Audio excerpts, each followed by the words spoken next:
And welcome back to the Daily Wrap. The Draw Muhammad contests here in the U.S. have sparked lots of controversy. And now in Iran, they're holding a Draw ISIS contest. We're not kidding.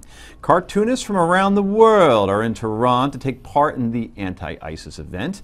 More than 1,000 drawings from around the world are now competing in said contest. It should be pointed out that Iran has also hosted a cartoon contest that questioned the Holocaust.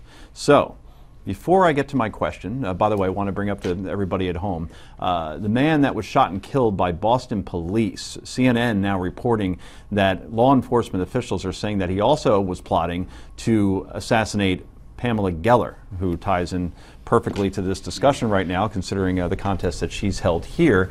Is this a positive sign that Iran is holding contests like this? No, absolutely not. Okay. If you saw any, first of all, if you saw any of those cartoons, they were as anti-Semitic as anything else. They had the ISIS. There's like one cartoon where they were holding little ISIS babies, and they had stars of David dangling from their ears and stars of David around, because ISIS is a Israeli creation. But if they're willing to fight ISIS with us, and American Israeli creation, that's the myth in Tehran.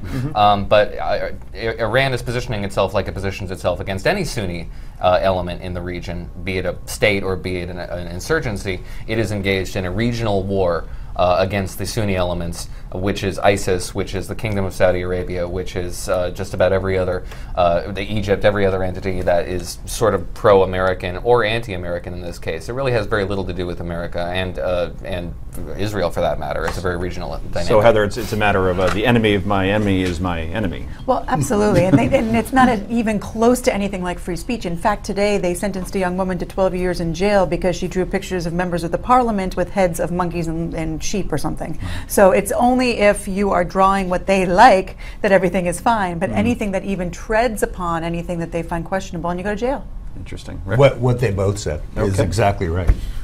Well, we move on. State Department spokesman Marie Harf, a friend of the show, is taking aim at the New York Times and got into a Twitter war with one of its reporters. Harf is disputing if a Times report that says Iran's stockpile of nuclear fuel increased by 20% since last year and is contemplating, or complicating, nuclear negotiations. The notion that this is some big issue of concern in the negotiation is more, I think, of manufacturing a controversy than actual reality. Everyone who read that story this morning was totally perplexed by it. Of course, Harf, being a senior member of the State Department, then took to Twitter to try to rebut the Times article point by point, which is easy to do in 140 characters and stuff. And then she got into it with another media outlet which took issue with her defense. Is this a valuable exercise for a State Department official to get into a tit-for-tat with reporters, Heather Hansen? No, it's absolutely ridiculous. I mean, Twitter is not meant for these types of debates. These are important issues. They're things that we need to talk about, but not via Twitter, for sure. And to be fair, the New York Times Sanger, the New York Times writer should not have been involved in it either.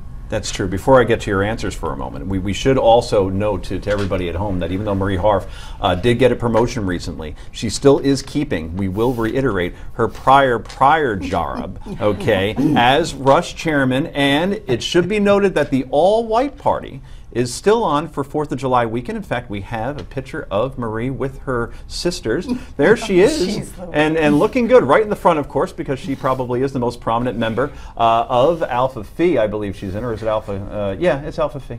So good for Marie, and so she's really juggling a couple things at once, and perhaps the stress has been overwhelming, and that's why, Noah, she's going after the New York Times in the way she is. I can't imagine that's probably true. And this is the individual who is responsible for handling quite a bit of the negotiations with Iran. I wonder why we would expect Iran to comply with its terms of the agreement when we bend over backwards in order to apologize for them when they violate those terms. Did you really just say that she's being serious, that she's handling quite a bit of the negotiations? Her role as communications professional of the State Department is to handle all responsible communications but related not duties, handle the negotiations. Responsible for not negotiations. I just wanted responsible to clarify for that. the Iran negotiations. So her primary role is to communicate to the press where we are diplomatically with negotiations with Iran. By doing so, she's taking Tehran's position more often than not. Well, I don't know about that, but to answer your question, yes, it is her job to go tit for tat with reporters. I would agree with you. Though? No, that's what I was just going to say. Sorry about that. I would agree with you. Twitter is not the best place to do it. But yeah, that is her job, to stand up for their data and their information.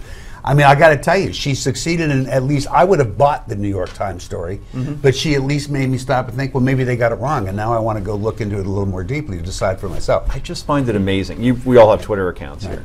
That it is literally impossible to win a debate in any capacity in 140 characters. You're right. Because then you're shortening words and you're saying 1 of 5 and you got to continue your thought. Just say, hey, what's your email? Got a problem with, but I think it's being done publicly by people like Harf because It's the wrong they want to thing. show they're doing their job, right? Or somehow make a point on Twitter, which is ridiculous. It's not as if she's trying to have a private conversation. It's absolutely inane. You think so? Yes. Okay, nice use of a name. Well, coming up next, it's potluck time. Rick and I will share our favorite stories of the day. Rick, a quick preview? You know, I don't remember what I'm talking about. So. Very Well, that's good. gonna be This exciting. is the Daily Wrap. I do. Please don't go anywhere. Oh, that's right.